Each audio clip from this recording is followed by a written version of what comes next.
You know, Diddy bought his son a Bentley. Maybe, you know, he could buy you one also while you're out. He got me a Lamborghini. Well, that's nice. I haven't gotten it yet, though. Yeah, I know. When is that coming, that Lamborghini? We talked about this last time. He had the Lamborghini for a day or two, and he had access to the house, and he knows better than to be talking about the things that he does with Big Brother Puff on national television.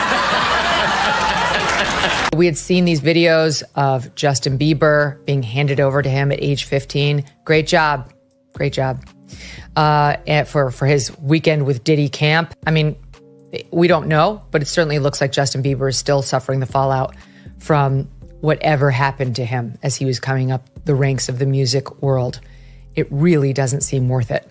I mean, I'd love to hear more from his camp about what's real, because it's clear he's suffering. We just don't know from what. And what mother out there would give her 15-year-old boy over to a grown man who's in the rap industry for a weekend with Diddy camp without other adult supervision? So check this out, yo. Justin, you ever seen the movie 48 Hours?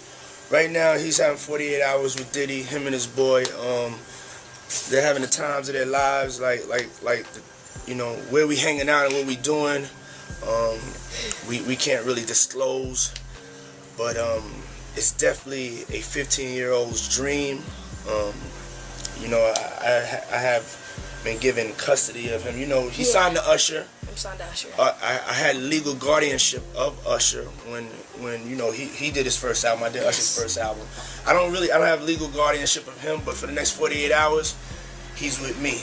The you of then was on a path of self-destruction. Oh, for sure. Yeah, I would have, for sure, 100%. Yeah. It would have been no bueno. It was bad. I don't know if I'd be alive, for sure. It was dark.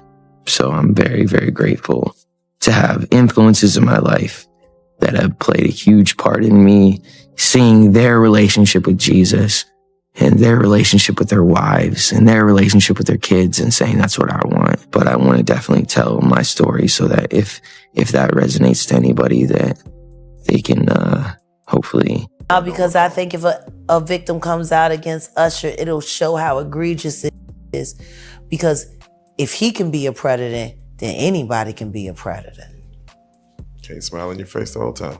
You feel what I'm saying? Like, people look at Usher, they don't see that. They're not seeing the victim. They're not seeing that boy that got rushed to the hospital. They're not seeing what the intentions was in his heart when he took Justin Bieber there. Oh. Let's be honest. He took Justin Bieber there. Diddy had been trying to get to Bieber for a minute. And his management was backing him off. But it wasn't until Usher took over management and had guardianship and gave temporary guardianship to the diddler for 48 hours. Think about that. Just like it wasn't fluid that Justin Bieber was wiping away from his mouth when he brought his face up from Odell Beckham's groin in a club with Trey Songz on the lookout. The images are there. Diddy-fied. What's up, man? You good? I'm good. How are you? All right, young brother, everything's good? Everything's Selling great. out arenas and everything? Yeah. Starting to act different, huh?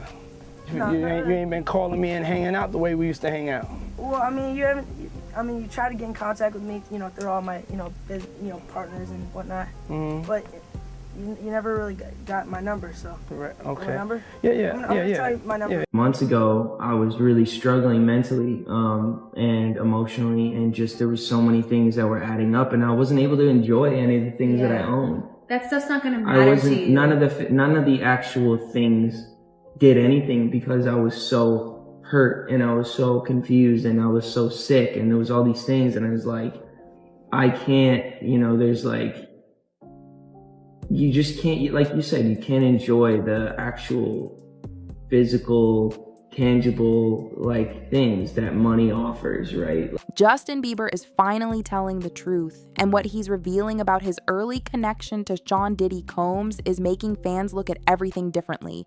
For years, people saw Justin as the teenage pop star who had it all. The fame, the fans, the awards, the lifestyle, but behind all that, there was a quiet story unfolding, one Justin never fully told, until now. He was just 15 years old when it happened, a rising star with a powerful voice and millions of new followers. Justin had barely begun his journey when he crossed paths with one of the biggest names in the music industry, Diddy. At first, it seemed like a blessing. Diddy was famous, successful, and connected, but the more Justin has reflected on that period of his life, the more fans are beginning to ask, was that connection ever truly safe? The answer might be more complicated and darker than anyone thought. It all started when Justin's YouTube videos began gaining traction. His talent was undeniable. Soon he was being flown out of Canada and into the heart of the US music business. By the time he was 15, Justin was already making headlines, attending red carpets, and sitting next to some of the most powerful people in the industry. And one of those people was Diddy. There's a clip from that time that has resurfaced online, and it's sending chills down viewers' spines. In the video, a teenage Justin sits beside Diddy and recalls something that now sounds much more serious than it did back then. Diddy had told Justin, "You're with me now for 48 hours. He was smiling. Justin smiled too. But rewatching it now, the moment doesn't feel lighthearted. It feels unsettling. Justin explains in the video how Diddy took him for a full weekend, away from his usual team, away from his normal environment, and into Diddy's world. It was supposed to be an introduction to the industry, but what it really became was the beginning of a deeper pattern, one where Justin was placed in situations no teenager should face alone. For Justin, those years were a blur of flights, events, and pressure. Everything was fast, everything was public, and no one asked if he was okay. In fact, when he tried to speak up, he often got pushed back down.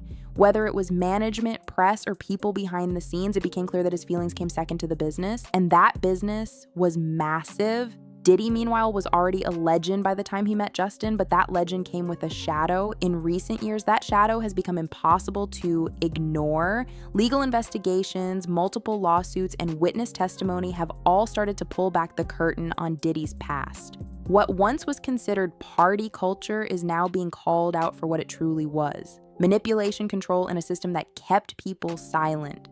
For someone like Justin, stepping into that world at 15 was dangerous, not because he was weak, but because he was young. He trusted the wrong people, he believed what they told him, and he did what many kids in his position would do.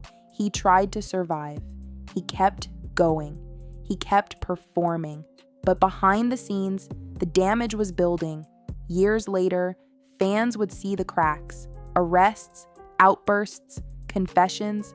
Justin would eventually admit to using substances, feeling lost, and hitting rock bottom. But he also began something powerful. He started healing. And as part of that healing, he started talking. He spoke about how he was thrown into adult environments at a young age, how his trust was broken, how people promised to help but only made things worse. And while he never directly accused Diddy, his stories lined up with a pattern that's becoming clearer every day. And Diddy, he's no longer just a celebrity. He's the subject of serious investigations. Stories are emerging from dozens of people who claim they were mistreated, pressured, and manipulated while under his influence. And Justin, whether he says it openly or not, seems to be one of the earliest. This isn't about pointing fingers for attention, it's about understanding the pressure young artists face and how powerful people in the industry have taken advantage of that for far too long. Justin didn't sign up for any of that, he just wanted to make music. Looking back now, it's clear that someone should have stepped in.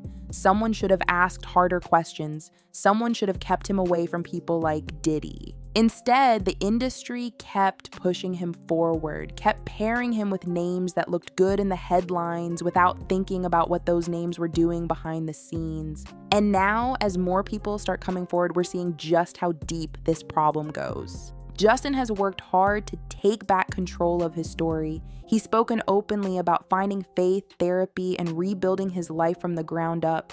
He's married, focused, and more in tune with himself than ever before. But that doesn't erase the past. And when he shares pieces of that past, the message is clear. He wasn't protected the way he should have been. And now, it's up to the public to listen, to finally hear what Justin was trying to say all along. Because this isn't just his story, it's the story of every young artist thrown into a system that cares more about profit than people, a system that puts fame above safety, and a system that empowered figures like Diddy for far too long. Justin's voice matters, his truth matters, and the more we listen, the more we realize how much has been hidden. This video isn't about rehashing rumors, it's about paying attention. It's about making sure that what happened to Justin at 15 never happens to anyone else.